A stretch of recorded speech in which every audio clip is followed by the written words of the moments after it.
Well, hello, folks out there in YouTube land. Got a big show lined up for you. Let's get right on into it. All right, folks, we got to talk about this Nico to UCLA. I'm not 100% confident this is a done deal. Not so fast, my friends. Yeah, that's right. Not so fast, my friend. And I believe Lee Corso is actually retiring. I think that came out today, so I thought that was apropos.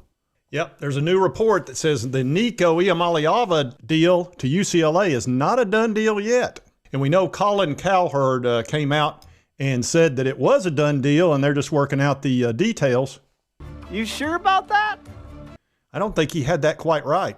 And I was concerned about that because it was so quick, and knowing the history of how these guys deal, his handlers, and they've got another individual they handle as well, which is Madden Iamaleava. We're going to talk about him in a minute too. But you're going to see it's not easy to cut a deal with this team.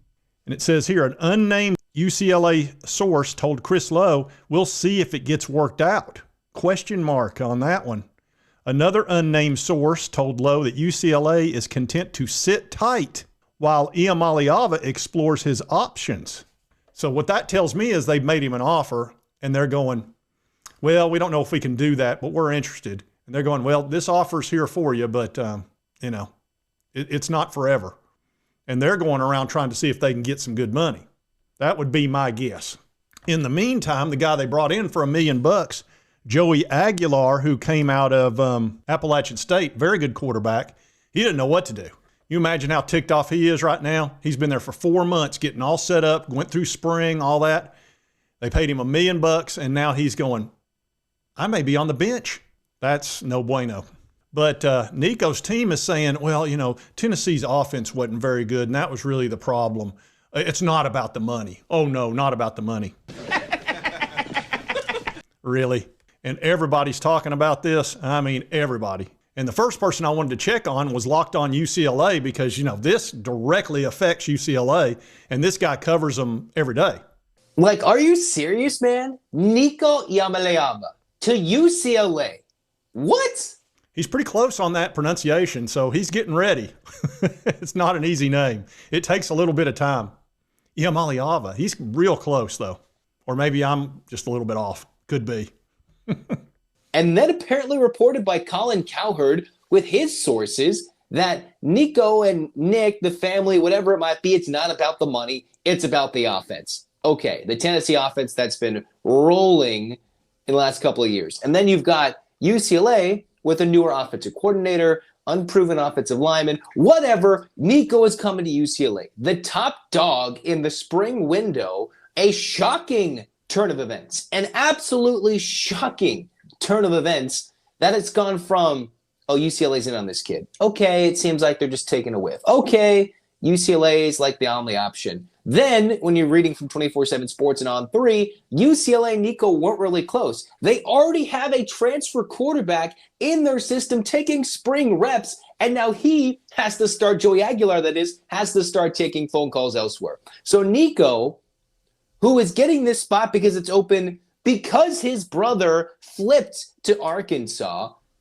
and all of a sudden UCLA is like, let's go after his brother who's older, who's better. He took a team to the playoff, a UCLA team that's got an over-under at 4.5 wins this year. I have already been on this podcast literally earlier in the day coming out saying, I think UCLA should stay away. I will own that. The entertainment value of this whole thing is going to be astronomical. Oh, yeah, and he mentioned Madden Iamaleava. He had committed to UCLA and been committed the whole time. He was their top dog. And he decommitted the day of signing and wound up signing with Arkansas and hadn't even taken a visit. So when I tell you it's hard to deal with this team, Iamaleava, it is. You never know. And I'm sure UCLA is hesitant because they're feeling burned. They've been burned big time. When you lose your top recruit the day of signing, that's very aggravating. So I'm sure they're like, do we really want to go down this path Again. So it's a dangerous little situation. And as far as the offensive issue, give me a break. Tennessee's offense has been fantastic for several years now. Ever since Josh Heupel showed up, he's been terrific. And let me let you hear from Kangaroo Black, who has faced off against Tennessee with his Alabama Crimson Tide, and he'll let you know that offense is just fine. Hey, the offense works. The offense worked. There was a passing offense when Hendon Hooker was there. So why couldn't they be a passing offense when Nico was there? You know what I'm saying? I understand they didn't have the caliber of wide receivers that they had when Hendon Hooker was there. But still, the offense, I mean, it wasn't an offense. It was Nico. That's all it was. You had one of the premier running backs in the SEC. What did you think they was going to do? You know they was going to hand the ball off to him. You know they was going to give it to him. And Nico proved that he wasn't an elite quarterback. How many wide open wide receivers did he overthrow or underthrow? Come on now. Yeah, there was 3 overthrows that could have been touchdowns against Alabama last year, and he just missed them. It's just a fact. And you know, Nico is a heck of a talent. There's no question. I'm not sitting here ripping on the guy, but look, when you're missing open wide receivers, Alabama is not going to give you unlimited opportunities. We were very lucky to win that ball game, and it wasn't because of Nico. So anyway, I thought you would be interested to hear other people's opinions on Tennessee's offense. And by the way, when this news broke, I had just finished a video, and it came out like an hour later. And I had a bunch of comments like, oh, he's going to UCLA because Colin Cowherd said so. And I'm sitting here going, I don't know. And that's how I responded. It's like, I didn't believe it. I said, wait until it's official, because you're dealing with some squirrely individuals when it comes to the people that make the decisions for that team Iamaleava. And I'll bring the receipts. Yep, right here. It says Nico going to UCLA, according to Fox News. Somebody commented to me. I said, yeah, I'm hearing that. Putting the little thinking emojis there. And that was my go-to response. I'm hearing that. That doesn't mean it's a done deal. So I questioned that right from the get-go. And I told y'all yesterday, I think it's going to be a while on this, because these folks are not easy to deal with. And they're going to cut a deal and then get in there and go, oh, well, there's a couple of things we need to add, not real big things, just this and this and this. And the coach in there going to go, wait a minute, I didn't agree to let you be coach, and I didn't agree to buy this person a house, and all this stuff that's going to change the deal entirely. So, like I said, it's not a done deal. It's not done until UCLA comes out with an official, hey, this is done. And it could happen today. It might not. And here's the thing, the deal that he's going to get is for a lot less money. I'm hearing anywhere from 1.5 to 1.75. He was getting 2.4 in Knoxville, Tennessee. 1.5 to 1.75 doesn't go near as far in Los Angeles. Yeah, right here would be his take-home pay. He'd be looking at about $600,000 federal income taxes. Now, he'd have to pay taxes in Knoxville too. But the California state income tax for him would be about $210,000. So total taxes of $880,000 if he made 1.75 or 1.8. He'd be making about $919,000. Folks, he walked away from at least $1 million. Yeah, Dr. Evil knows money counts.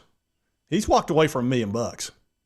And he's going to have an offensive line that's not as good. He's not going to have bookend 5 stars in Lance Hurd and David Sanders, plus really nice 4 stars, experienced 4 stars in the middle. So, and will he have a 5-star wide receiver? Is he going to have Boo Carter out there too, or several other 4-star wide receivers that we brought in? So, we'll see. But he'll have some talent, but I don't know. A fella on X put this out there. Somebody by the name of Chris Marler. That sounds like the name of the South Carolina guy. Is that the South Carolina guy? It is. Yeah, that's who that is. Well, Jackpot won't like that. Oh, this is going to get damn ugly right here.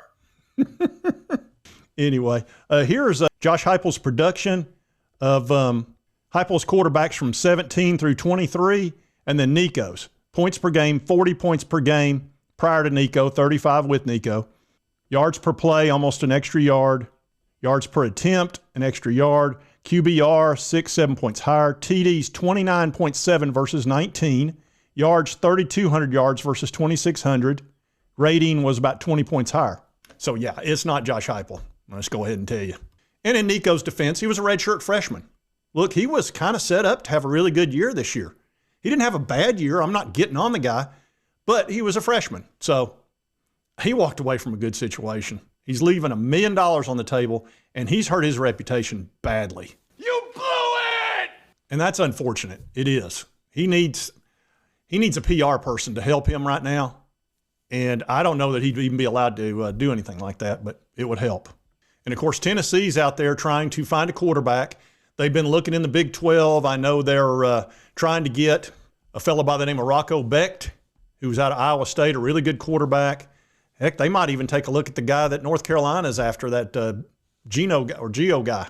But they'll find a guy that can spin it. And they really, as I said yesterday, they just need to find a Hendon Hooker 2.0, somebody that can run, can pick up on things quickly, and be fairly accurate. And if you do that in a Josh Heupel offense, you're going to have success. It's not a difficult offense to run, but you've got to execute. And when you've got wide open wide receivers, you got to hit them.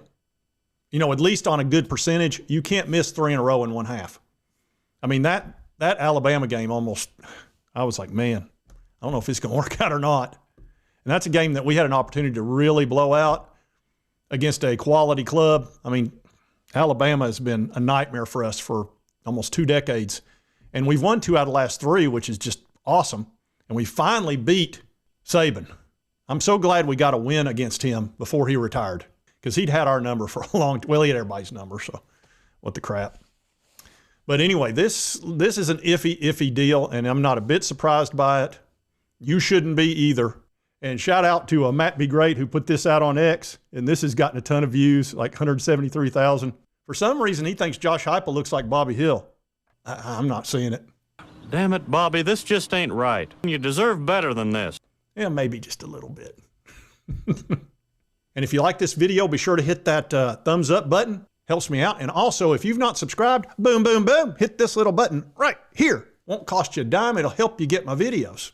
And right over here's the most recent video YouTube thinks you'll enjoy based on your viewing history.